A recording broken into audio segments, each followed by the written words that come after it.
First எடுத்தோடனே நம்ம என்ன பார்க்கலாம் அப்படின்னா 7 மணிக்கு முன்பாகவே நடிகர் அஜித்குமார் ஏகே அவர் வந்து என்ன பண்ணாருன்னா தன்னுடைய ஜனநாயக கடமையை ஆத்துறதுக்காக வந்திருந்தார். முதல் ஆளாக வாக்குப்பதிவு செய்தவரும் அவர் தான் தமிழ்நாட்டில். அங்கே வந்ததோடு என்ன செஞ்சாங்கன்னா சுற்றி இருந்தவங்களும் அவங்க வந்து சூழ்ந்துக்கிட்டாங்க, ஃபோட்டோ எடுக்க வந்தாங்க. அப்படிங்கிறதுனால அவர் தன்னோட கையில் இருந்த ஃபோனை எடுத்துகிட்டு சுற்றி இருந்தவங்களையும் பத்திரிகையாளர்களையும் வீடியோ எடுத்துகிட்டு இருந்தார்.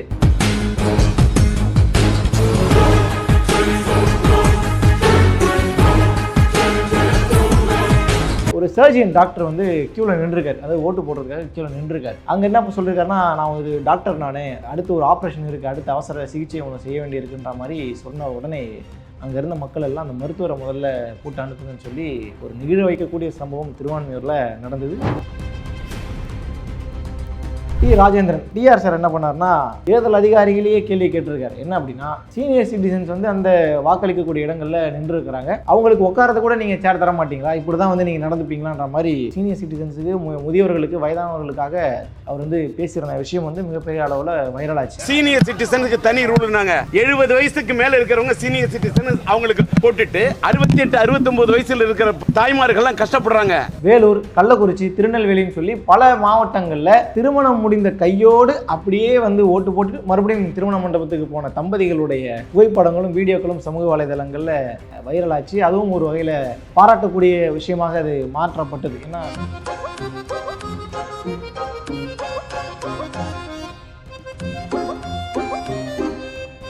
தமிழகத்தில் பல இடங்களில் சென்னையிலிருந்து சொந்த ஊருக்கு போகக்கூடியவங்க 2 மணி 3 மணி வரைக்கும் பஸ்ஸு கிடைக்காம ரொம்ப அவதிக்குள்ளாயிருந்தாங்க. அந்த நேரத்தில் அவங்க கிளம்பியிருந்தால் எப்போ போய் ஓட்டு போட்டுருப்பான்னு தெரியல, ஓட்டு போட்டாங்களான்னு தெரியல. இதில் பல வாக்குகள் வந்து சிதறடிக்கப்பட்டிருக்கிறதும் ஒரு கூடுதலான உண்மை. அது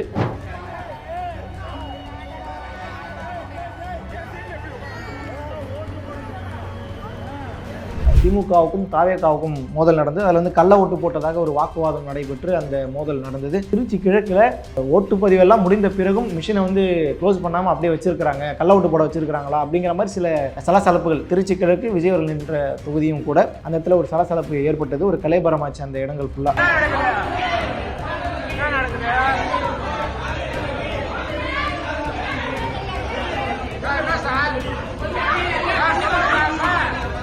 வாக்காளர்களுக்கு தங்கம் வெள்ளி திமுக அதிமுக சப்ளைன்னு சொல்லி இந்த செய்தி வந்தது. டிஸ்பிளேல பார்ப்பீங்க. கடந்த ஏப்ரல் 17 இரவு திமுக சார்பில் ஒரு ஓட்டுக்கு 6000 ரூபாய், அதிமுக தரப்பில் ஒரு ஓட்டுக்கு 3000 ரூபாய் பட்டுவாடா செய்யப்பட்டதாக கூறப்படுகிறது. அதே போல நேற்று அதிகாலை அந்த எலெக்ஷன் டைம்ல 1/2 கிராம் தங்க காசு திமுக சார்பிலையும் 4 கிராம் வெள்ளி காசு அதிமுக சார்பிலும் கரூர் வாக்காளர்களுக்கு கொடுக்கப்பட்டுன்னு சொல்லி பிரேக் பண்ணி எழுதியிருக்கிறாங்க. இப்போ எங்க சார் போனீங்க இந்த பறக்கும் படையெல்லாம்?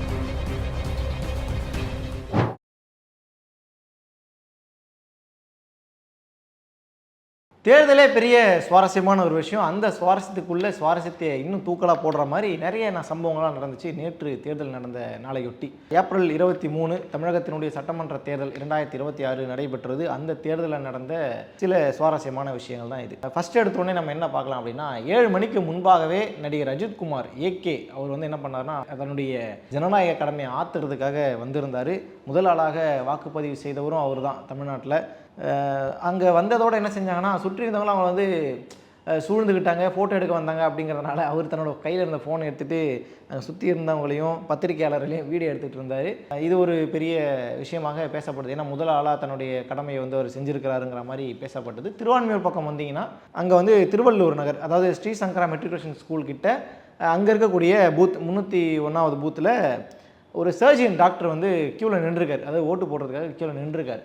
அங்கே என்ன சொல்லியிருக்காருன்னா, நான் ஒரு டாக்டர், நான் அடுத்து ஒரு ஆப்ரேஷன் இருக்குது, அடுத்து அவசர சிகிச்சை ஒன்று செய்ய வேண்டியிருக்குன்ற மாதிரி சொன்ன உடனே அங்கே இருந்த மக்கள் எல்லாம் அந்த மருத்துவரை முதல்ல கூட்ட அனுப்புங்கன்னு சொல்லி ஒரு நிகழ வைக்கக்கூடிய சம்பவம் திருவான்மியூரில் நடந்தது. இதுவும் ஒரு சுவாரஸ்யமான சம்பவம். அடுத்து அண்ணாமலை அவர்கள் இந்த டிவிகேவுடைய யூனிஃபார்ம் சொல்லி நேற்று ஒன்று போட்டுட்டு இருந்தாங்க. அதாவது ஒயிட் ஷர்ட்டு, இந்த பெய்ஜ் பேண்ட், டார்க் சாண்டல் கலரில் போடுற பேண்ட்டு. விஜய் அவர்கள் ரீசெண்ட் டேஸில் போட்டுட்ருக்காங்க. அந்த மாதிரி ஒரு யூனிஃபார்மாக அதை போட்டுட்ருக்காரு. ஆந்திராவில் பார்த்தீங்கன்னா ஜெகன்மோகன் ரெட்டி போடுறாரு, சில நேரம் முதல்வர் ஸ்டாலினே வந்து போடுவார். நேற்றைய தேர்தல் நடந்த நாளில் கூட அதே யூனிஃபார்மில் தான் வந்திருந்தார். அதனால் அவர் வந்து டிவிக்கு குறியீடு அப்படின்னு சொல்லி யூஸ் பண்ணுறாங்க. இந்த டிவிக்கு ஆதரவு கொடுக்குறவங்க எல்லாமே அந்த காஸ்ட்யூம் வந்திருப்பாங்க. அப்படி யாராவது போட்டிருந்தாங்கன்னா, இவங்க டிவிக்கு தான் ஓட்டு போட்டிருக்காங்க, நீங்களே கண்டுபிடிக்கிற அளவுக்கு இருந்திருப்பாங்க. அண்ணாமலே அந்த மாதிரி போட்டு வந்ததுனால அவரும் பாருங்கள் டிவிக்கு குறியீடு வச்சிருக்கிறாருன்ற மாதிரி ஒரு நகைச்சுவையான விஷயங்கள் பேசப்படுது. அப்போ வந்து இல்லைங்க, இது நான் போலீஸ் சார்ந்த டைம்லேயே இது போட்டு நான் பழக்கப்பட்டுட்டேன், அதனால் நான் போட்டிருக்கேன், இதில் எந்த குறியீடும் கிடையாதுன்ற மாதிரி அவர் பேசியிருந்தார். அப்படியே மதுரை பக்கம் வரும்பொழுது மதுரையில் வேட்பாளராக இருந்த பழனிவேல் தியாகராஜன் பிடிஆர் அவர் என்ன பண்ணியிருந்தார் அப்படின்னா, கையில் மல்லிகைப்பூ சுற்றிட்டு வந்து ஏதோ முதலிரவுக்கு வந்தது போல் வந்திருக்காருன்னு சொல்லி எல்லாரும் கலாய்க்கக்கூடிய அளவுக்கு அவர் வந்திருந்தார். அவர் கேட்கும்பொழுது, என்ன சார் கையில் மல்லிகைப்பூ அப்படின்னு கேட்கும்போது, நான் மதுரைக்காரங்க, அந்த ஒரு அடையாளமாக பண்ணியிருக்கேன்ற மாதிரி அவர் சொன்னார். அதற்கு பிறகு டி ராஜேந்திரன் டிஆர், நம்ம டிஆர் சார் என்ன பண்ணார்னா, தேர்தல் அதிகாரிகளையே கேள்வி கேட்டிருக்காரு. என்ன அப்படின்னா, சீனியர் சிட்டிசன்ஸ் வந்து அந்த வாக்களிக்கக்கூடிய இடங்களில் நின்றுருக்கிறாங்க, அவங்களுக்கு உட்காரது கூட நீங்கள் சேர் தர மாட்டீங்களா, இப்படி தான் வந்து நீங்கள் நடந்துப்பீங்களான்ற மாதிரி அவர்களுக்கு, அதாவது சீனியர் சிட்டிசன்ஸுக்கு முதியவர்களுக்கு வயதானவர்களுக்காக அவர் வந்து பேசியிருந்த விஷயம் வந்து மிகப்பெரிய அளவில் வைரலாச்சு அந்த கண்டென்ட். இப்போ நான் வந்தேன், கியூவில் நின்று தான் ஓட்டு போட்டேன், மக்களோட மக்களாக நின்று ஓட்டு போட்டேன். இங்கே கேட்டாக்கா கேள்வி கேட்டேன், சீனியர் சிட்டிசனுக்கு தனி ரூலுனாங்க. 70 வயசுக்கு மேலே இருக்கிறவங்க சீனியர் சிட்டிசன் அவங்களுக்கு போட்டுட்டு 68 69 வயசில் இருக்கிற தாய்மார்கள்லாம் கஷ்டப்படுறாங்க. அதெல்லாம் கேட்கறதுக்கு யாரும் இல்லை. சரி, என்னடா இப்படி வைரல் ஆகுது, சீனியர் சிட்டிசன் பற்றி பேசுகிறாரு, 85 90 வயசு, அவர் சொன்ன கணக்குனா என்ன 65 மேலேயே எல்லாம் சீனியர் சிட்டிசன் தானே, அவங்கள பற்றி பேசிகிட்டு இருக்கும்போது திடீர்னு பார்த்தா நாமக்கல்லில் ஒரு மூதாட்டினா சாதாரண வயசு இல்லை, 110 வயசு உடைய ஒரு மூதாட்டி நல்ல திடகாத்திரமாக அழகாக நடந்து வந்து ஓட்டு போட்டு வீட்டுக்கு திரும்பி போயிருக்கிறாங்க. ஒரு பக்கம் சீனியர் சிட்டிசனுக்கு டிஆர் ராஜேந்திரன் குரல் கொடுக்குற, இன்னொரு பக்கம் அது சூப்பர் சீனியர் சிட்டிசன் ஒருத்தவங்க வந்து நடந்தே வந்து ஓட்டு போட்டு போயிருக்கிறது ஒரு ஆச்சரியமான ஒரு செய்தி. வேலூர், கள்ளக்குறிச்சி, திருநெல்வேலின்னு சொல்லி பல மாவட்டங்களில் திருமணம் முடிந்த கையோடு அப்படியே வந்து ஓட்டு போட்டு மறுபடியும் திருமண மண்டபத்துக்கு போன தம்பதிகளுடைய புகைப்படங்களும் வீடியோக்களும் சமூக வலைதளங்களில் வைரலாச்சு. அதுவும் ஒரு வகையில் பாராட்டக்கூடிய விஷயமாக அது மாற்றப்பட்டது. ஏன்னா தன்னுடைய ஜனநாயக கடமையை ஆற்றணுன்றதுக்காக அவங்க வந்து திருமணம்ன்ற விஷயங்கள்லாம் தாண்டி அவங்க வந்து திருமணம் முடிந்த கையோடு வந்து போட்டு போயிருக்கிறாங்கன்றதும் ஒரு பெரிய பாராட்டுக்குரிய விஷயமாக பார்க்கப்பட்டது. அதே போல் வெளிநாடுகளிலிருந்து ஓட்டு போடணுங்கிற காரணத்துக்காகவே லட்சக்கணக்கான மக்கள் இங்கே வந்திருந்தாங்கன்ற மாதிரி சமீபத்தில் ஒரு செய்தி வந்திருந்தது. நிறைய பேர் வந்து வெளிநாட்டிலேருந்து Singapore, Malaysia, Dubai, Qatar, Oman அப்படின்னு சொல்லி எல்லா ஸ்டேட்ஸில் இருக்கக்கூடியவங்களும் இங்கே வந்து ஓட்டு போட்டிருக்காங்க, தங்களுடைய ஜனநாயக கடமையை ஆற்றிருக்கிறார்கள் என்பதும் ஒரு சல்யூட் வைக்கக்கூடிய அளவுக்கான விஷயம். இதில் சிலருக்கு தங்களுடைய பெயர் விடுபட்டு போயிருக்குங்கிற மாதிரியும் சில குற்றச்சாட்டுகள் எல்லாம் வந்தது. இது பிபிசியை கூட கவர் பண்ணியிருந்தாங்க. நாங்கள் வந்து சிங்கப்பூர்லேருந்து வந்திருக்கிறோம், நாங்கள் என்னோட மனைவி வந்து என்ன இந்த ஸ்லிப்பை வாங்காமல் விட்டுட்டாங்க, பட் எங்களுடைய பேர் வந்து இதில் லிஸ்ட்டில் வரல, ஆனால் நாங்கள் எல்லாமே கொடுத்துருந்தோம் ப்ராப்பராக அப்படின்ற மாதிரி சொல்லியிருந்தாங்க. அதுவும் ஒரு விஷயமாக அது பார்க்கப்பட்டது. நேற்று நம்ம குறிப்பிட்டு சொல்லியிருந்தது போல் தமிழகத்தில் பல இடங்களில் சென்னையிலிருந்து சொந்த ஊருக்கு போகக்கூடியவங்க 2 மணி 3 மணி வரைக்கும் பஸ்ஸு கிடைக்காம ரொம்ப அவதிக்குள்ளாயிருந்தாங்க. அந்த நேரத்தில் அவங்க கிளம்பியிருந்தால் எப்போ போய் அவங்க ஓட்டு போட்டுருப்பாங்க தெரியல, ஓட்டு போட்டாங்களான்னு தெரியல. இதில் பல வாக்குகள் வந்து சிதறடிக்கப்பட்டிருக்கிறதும் ஒரு கூடுதலான உண்மை அது.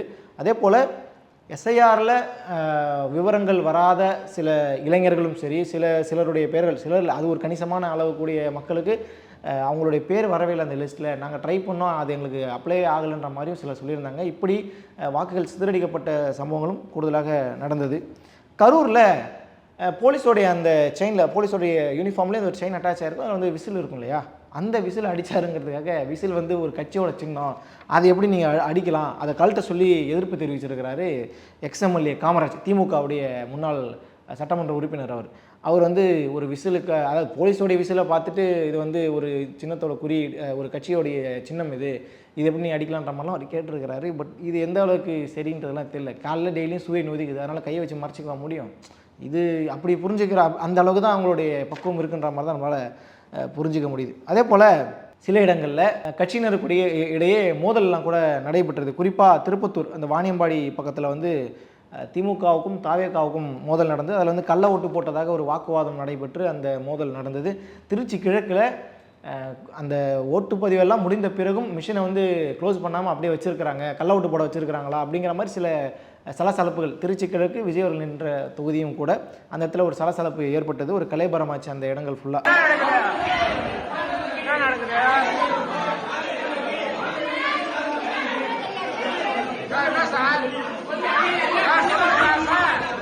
அதே போல் மயிலாப்பூரில் தமிழிசை சவுந்தரராஜன் வாக்களித்து விட்டு வந்த பிறகு அவங்க வந்து பிரசிக்கிட்ட பேசும்போது பூத் ஏஜென்ட்ஸில் நிறைய பேர் அடையாள அட்டையே இல்லாமல் இருக்கிறாங்க, இவங்களாம் என்ன கள்ள ஓட்டு போட வந்தாங்களான்ற மாதிரி ஒரு கேள்வியை கேட்டாங்க. அந்த இடத்துலையும் அவங்களுடைய அட்டையெல்லாம் பரிசோதிக்கப்பட்டு அந்த மாதிரி ஒரு கலைபரமும் நடைபெற்றது. இதற்கு பிறகாக தமிழகத்தினுடைய பரவலாக பல இடங்களில் வாக்கு இயந்திரம் வேலை செய்யலை அப்படிங்கிற ஒரு பிரச்சனை வந்து எழுந்தது. குறிப்பாக நெல்லை, தென்காசி, தூத்துக்குடி, கோவில்பட்டி, திருச்செந்தூர், ஸ்ரீவைகுண்டம், திருவண்ணாமலை, திருவண்ணாமலையிலேருந்து கலசப்பாக்கம் என்ற ஏரியா, அங்கே அதே போல் வேலூர், பேரணாம்பட்டு, இந்த மாதிரியான பல இடங்களில் விவிபேட் வந்து ஒர்க் ஆகலை, அதே போல் வந்து இயந்திரங்கள் பழுதாகிடுச்சுன்ற மாதிரியான பிரச்சனைகள். அதே போல் திருவண்ணாமலையில் கலசப்பாக்கம் ஏரியாவில் வாக்கெந்திரத்தை உடைச்சிருக்கிறார் ஒருத்தர். ஸோ அவரையும் வந்து விசாரணை செஞ்சுக்கிட்டு இருக்காங்க. ஏன் உடைச்சாரு, என்ன காரணன்றதெல்லாம் விசாரணை செஞ்சுட்டு இருக்காங்க. இந்த பேரணாம்பட்டில் வந்து இந்த பேரணாம்பட்டில் அந்த வாக்கெந்திரம் கீழே விழுந்து பழுதாகிடுச்சு. அதையும் உடனே மாற்றப்பட்டு வாக்குப்பதிவு வந்து தொடங்கப்பட்டது. இப்படி தமிழகத்தில் பல இடங்களில் இது மாதிரி நடந்திருக்குன்னு சொல்லி தினத்தந்தியில் இன்றைக்கி பெரிய ஆர்டிகளே வந்திருக்கு. இதோடு சேர்த்து இன்னும் ஒரு கூடுதலான தகவல் என்ன அப்படின்னா, தேர்தல் கமிஷன் அந்த பறக்கும் படைன்னு ஒரு படையை வச்சுருக்கிறாங்க இல்லையா, அந்த பறக்கும் படை தன்னுடைய கடமையை சரியான முறையில் ஆற்றுனாங்களா அப்படிங்கிறது தான் பெரிய கேள்வியாக இருக்கிறது. இந்த எலெக்ஷனை பொறுத்த அளவுக்கு எப்போ தேர்தல் அறிவிக்கப்பட்டுச்சோ அப்போவே அவங்க வந்து ரொம்ப வீரியமாக செயல்பட ஆரம்பிச்சிட்டாங்க. அதாவது வெளியில் வரக்கூடிய வாகனங்களை எல்லாம் பரிசோதனை செய்து காசு எடுத்துகிட்டு போகிறாங்களா இல்லையாங்கிறத கண்குத்தி பாம்பாக பார்த்து அதையெல்லாம் பிடிச்சிருக்கிறாங்க. கிட்டத்தட்ட அவங்க சொன்ன பட்ஜெட் மட்டுமே மேற்கு வங்கம் அதே போல் தமிழ்நாட்டில் கைப்பற்றிய பணம் மற்றும் பொருள்களுடைய மதிப்பு 1072 கோடி ரூபாய் அளவுக்கு நாங்கள் எடுத்துருக்கிறோம் அப்படிங்கிற மாதிரி சொன்னாங்க. இவ்வளோ பெரிய சாதனை படைத்து விட்ட பிறகும் தமிழ்நாட்டில் எப்படி காசுக்கு, அதாவது ஓட்டுக்கு காசு கொடுத்தாங்க, பணப்பட்டுவாடை எப்போ நடந்துச்சுன்ற ஒரு கேள்வி வருது இல்லை. ஸோ என்ன நடந்திருக்கு அப்படிங்கிற பார்க்கும்பொழுது சில இடங்களில் பணத்தை பிடிச்சிருக்கிறாங்களான்னா பிடிச்சிருக்கிறாங்க. நம்மளே வந்து வீடியோவாகவே நம்ம வெளியிட்டு இருக்கிறோம். ஆனால் பல இடங்களில் பணப்பட்டுவாடா ரொம்ப அழகாகவே நடந்திருக்குங்கிறதுக்கு நம்ம சொல்லி தான் தெரியலாங்கிற லோக்கல் மக்களே வந்து இதெல்லாம் வந்து வெளியே சொல்ல ஆரம்பிச்சிட்டாங்க. குறிப்பாக தேர்தல் கமிஷன் தடுக்க நினச்ச அந்த பணப்பட்டுவாடாங்கிறது ரொம்ப அழகாகவே யாரை போய் சேரணுமோ சேர்ந்துருச்சு. அதாவது ஒரு இப்போ உதாரணத்துக்கு செந்தில் பாலாஜி வந்து 41 தொகுதி பொறுப்பாளராக இருந்தார். அதே போல் நெல்லை மேற்கில் ஒரு ஓட்டுக்கு 10,000 ரூபாய் கொடுத்துருக்காருன்னு சொல்லிலாம் பத்திரிகையில் எழுதுனாங்க. அதே போல் லால்குடியில் ஒரு ஓட்டுக்கு 25,000 ரூபாய் கொடுக்குறாங்க. பரவலாக தமிழ்நாடு முழுக்கவே 1000 ரூபாய் ஒரு ஓட்டுக்கு அப்படிங்கிறத நிர்ணயிக்கப்பட்டு பல இடங்களில் கொடுத்துட்டு இருந்தாங்கன்றதையும் நம்ம செய்தியில் குறிப்பிட்டிருந்ததை நம்மளே பதிவு செஞ்சுருந்தோம். அதையெல்லாம் பிடிக்காமல் எங்கே போனாங்க இந்த பறக்கும் படை, எங்கே பறந்துக்கிட்டு இருந்தாங்கன்னெலாம் தெரியல. பட் அவங்க பிடித்த பெரும்பான்மையான பணம் அப்படிங்கிறது இந்த கோயம்பேடு மார்க்கெட்டுக்கு, ஏன்னா 50,000 தான் லிமிட் கொடுத்துருந்தாங்க, அதுக்கு மேலே எடுத்துகிட்டு போகக்கூடாதுன்னு சொல்லியிருந்தாங்க. கோயம்பேடு மார்க்கெட்டில் காய்கறி வாங்க போன அந்த ஹோல்சேல் வியாபாரிகள், ஆடு மாடு வாங்க போனவங்க, இந்த மாதிரி ஸ்கூல் ஃபீஸு கட்ட போனவங்க, அது இதுன்னு சொல்லி அவங்கக்கிட்டலாம் வந்து பணத்தை பறிக்கப்பட்டு பணம் ஈஸியாக பறிச்சிடறாங்க. பட் இதுக்காக தான் நான் எடுக்க போனேன். அப்படி இப்போ நான் ஒரு ஆடு மாடு வாங்க போனேங்கிறத நான் எப்படி ப்ரூவ் பண்ண முடியும்? அந்த தேர்தல் பறக்கும் படைக்கிட்ட நான் எப்படி ப்ரூவ் பண்ண முடியும்? நான் வந்து காய்கறி வாங்க போகிறேன் அப்படிங்கிறத எப்படி நான் ப்ரூவ் பண்ண முடியும்? போய் வாங்கிட்டு வந்தால் தானே அதை சொல்ல முடியும். ஸோ இப்போ வாங்கிட்டு போகிறாங்கல்ல இந்த சில 100 சில 1000 ரூபாய், இதையெல்லாம் திரும்பி வாங்கிறதுக்கு அவங்க இந்த பொதுமக்கள் படாத பாடுபடுவாங்களே, அந்த ஒரு பேசிக் சென்ஸு கூட இல்லாமல் எதுக்கு பறக்கும் படையோட நோக்கமே மக்கள்கிட்ட ஓட்டுக்கு காசு போகிறதா இருக்கட்டும், இல்லை தவறான முறையில் பணம் சென்றடையக்கூடிய விஷயங்கள், பணப்பட்டுவாடா மாதிரியான விஷயங்கள் எல்லாம் தடுத்து நிறுத்தப்படணுங்கிறதுக்கு தான் அது நோக்கமே. ஆனால் இவங்க வந்து நாங்கள் ஆய்வு செஞ்சோம், 1000 கோடி ரூபாய் அளவுக்கு நாங்கள் மீட்டு எடுத்தோம் அப்படி இப்படிலாம் கதை சொல்லிவிட்டு அந்த பக்கம் பார்த்தா பல ஆயிரம் கோடி வந்து மக்கள்கிட்ட செலவாயிருக்குன்ற மாதிரி தான் சொல்லப்படுகிறது. இன்றைக்கி தினமலரில் ஒரு சின்ன பெட்டி செய்தி வந்திருந்தது. அந்த பெட்டி செய்தியில் என்ன அப்படின்னா, வாக்காளர்களுக்கு தங்கம் வெள்ளி திமுக அதிமுக சப்ளைன்னு சொல்லி இந்த செய்தி வந்தது. நான் டிஸ்பிளேல பார்ப்பீங்க. கடந்த ஏப்ரல் 17 இரவு திமுக சார்பில் ஒரு ஓட்டுக்கு 6000 ரூபாய், அதிமுக தரப்பில் ஒரு ஓட்டுக்கு 3000 ரூபாய் பட்டுவாடா செய்யப்பட்டதாக கூறப்படுகிறது. அதே போல் நேற்று அதிகாலை அந்த எலெக்ஷன் டைமில் 1/2 கிராம் தங்க காசு திமுக சார்பிலையும் 4 கிராம் வெள்ளி காசு அதிமுக சார்பிலும் கரூர் வாக்காளர்களுக்கு கொடுக்கப்பட்டுன்னு சொல்லி பிரேக் பண்ணி எழுதியிருக்கிறாங்க. இப்போ எங்கே சார் போனீங்க இந்த பறக்கும் படையெல்லாம்? நம்ம கேட்கலாம், கேட்டால் பதில் வராது. அதனால் நம்ம அதை வந்து ஸ்கிப் பண்ணிட்டு போயிடுவோம். பறக்கும் படை எதை தடுக்கணுமோ, தடுக்க வேண்டிய பணமோ அதையெல்லாம் சரியான முறையில் சேர்ந்துருச்சு. பாமர மக்கள் தான் வழக்கம் போல் எல்லா விஷயத்துலையும் பாதிக்கப்படுவாங்கன்ற மாதிரி இந்த விஷயத்துலையும் அவங்க தான் பாதிக்கப்பட்டிருக்காங்கன்றதும் இதில் அவங்க மட்டும்தான்றது அதிகபட்சமாக அவங்க பாதிக்கப்பட்டிருக்காங்கிறத தாண்டி அது பிடிக்கவே இல்லை, அவங்க பண்ணவே இல்லைன்னுலாம் சொல்லலை. பட் பல இடங்களில் பிடிச்சிருக்கிறாங்க. ஆனால் பெருவாரியான பணம் மக்களை சேர்ந்து விட்டது இந்த பட்டுவாடா பணங்கிறதும் கூடுதலான தகவல். சரி, அடுத்ததாக ஓட்டுப்பதிவு, அதுதான் இருக்கிறதுலே ரொம்ப ஹைலைட்டான ஒரு விஷயம்.